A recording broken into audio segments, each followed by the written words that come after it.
This movie is such a classic. In my opinion, you just simply cannot go wrong with the classic Universal Monsters movies. And here we have the creature from the Black Lagoon.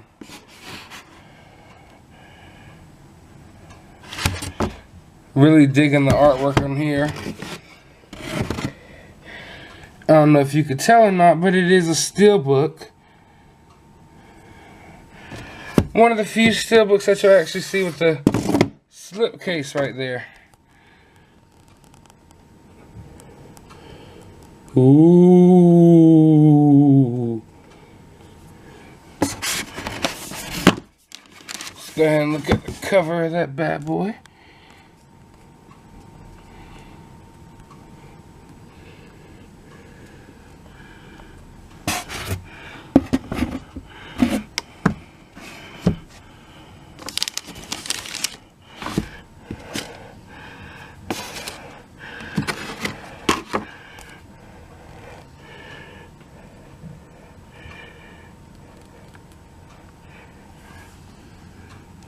And here's the inside art.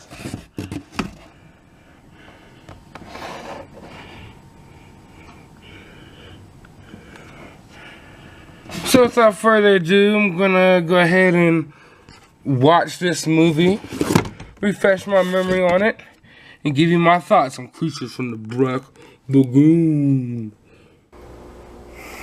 Well, first off, let me start by saying I really like the intro to the movie. It's just got that old school feeling of like this old school scientist talking about, you know, scientific stuff. You know, stuff that might already be here in 2018. But just talking about it back then when they made this movie and hearing him say all, you know, all these things, it just seems like creepy or somewhat. I mean, it's really hard to explain, but I just really dig the old school feel from the beginning of the film so far. Which, of course, it will get an old school feel because it's an old film. Yo, people is legit getting murdered. What the fuck? What the fuck? People is legit getting murdered, yo. Okay, now quick question. What Universal monster is your favorite? It's a very hard question for me to answer. I mean, when it comes to 80s slasher films, I know that Jason Voorhees is definitely my favorite. But when it comes to Universal monsters, I simply can't pick. Like, is it the Creature from the Black Lagoon? Is it the Mummy? Is it Frankenstein? Man, I don't know, man. That's a hard one. Let me know your choice for number one in the comments below. Okay, so it didn't take long in this movie for us to get some monster action. But so far, all we've seen is a hand. One of those nasty, gooey, slimy little hands. But I'm gonna tell you right now, it goes down in history as a top, at least top 10, maybe top 5 most menacing hands in a horror movie. Oh, good God! Whoa. So I'm not exactly sure what's going on right now, but I'm kind of starting to feel like a third party because, like, the Creature from the Black Lagoon is starting to kind of like flirt with this girl that's swimming, and he's trying to do like all the same little swimming moves she's doing, and I'm just like, feel like I don't belong here. Like, they don't want me here right now, you know? I don't know, maybe I'm about to turn the movie off. I don't know what to do. One thing about this movie though, I feel like it can stand the test of time. I feel like you can make this exact same movie right now. Give it a higher budget, of course. I don't want to see a CGI Creature from the Black Lagoon, but of course you're gonna have to update the costume a little bit. Update the sets, you know, actually go places instead of just be on a green screen and like a pool half the time. But I think you can make basically the same exact movie, just update it, call it The Life of Water, and you might win an Oscar. Seriously, someone should do that. Someone should do that for real. But nah, seriously, when it comes to films this old, it's like, do they stand the test of time? Is it really fair to ask if a movie this old stands the test of time? You know, it's 2018. I can understand if it's a movie from the 80s or 90s, but like technology is just going too fast. But I say this stands the test of time better than some of the other Universal monster movies and just some other horror movies in general. And I just wonder what it feels like or what it felt like as a kid or as an adult, just as a moviegoer period, to see this as like your first horror movie and just wonder like how they felt inside seeing this. Because I remember like, I just remember the feeling of like watching my first horror movie, or like watching horror movies when I was younger and stuff, when, you know, you're first introducing yourself to film and stuff like that. And it was just, it was magical. It was scary. I had nightmares sometimes, but it was just exhilarating. You know, I wonder if it felt that way back then for them, you know, back when Creature of the Black Lagoon and stuff like that was coming out. Spoiler alert, they just shot this man with a damn arrow gun, bruh. They legit just shot this man with an arrow gun, bruh. Come on now, that was unnecessary.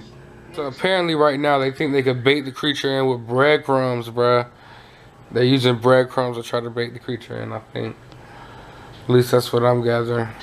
He was an unarmed creature and they shot him with an arrow gun. Not even a regular gun, but with the arrow gun. An unarmed, helpless creature.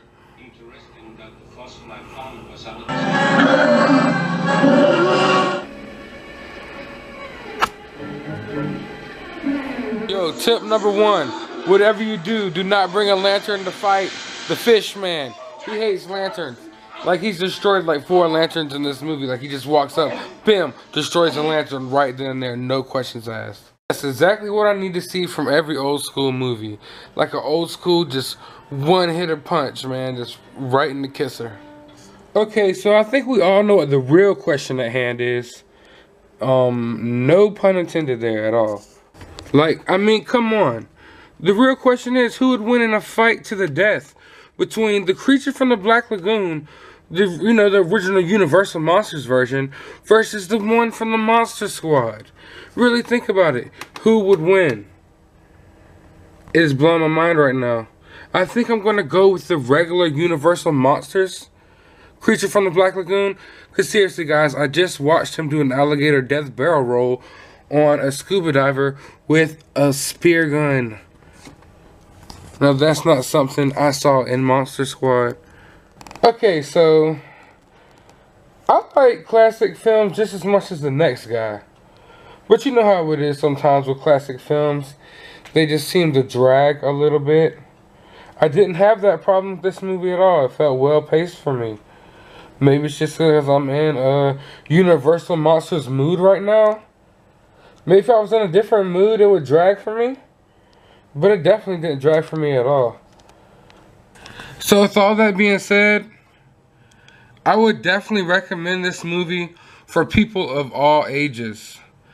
Especially if you're really into film, if you're really a movie buff, and you haven't seen this, you need to. You need to go back, watch the classics, and see where it all came from. See where it all started. See how much it's evolved. In order to enjoy film, I feel like you need to, go back to its roots. This isn't the first movie ever, but it's a good starting point if you want to watch a good classic horror film. But all in all, I hope you guys enjoyed this little review. I hope you guys enjoyed checking out my nice little steelbook right here. I got it at Best Buy. They might still have some at your Best Buy. Who knows? But be sure to give this video a thumbs up. Be sure to hit that subscribe button. And as always, you have a good day, YouTube.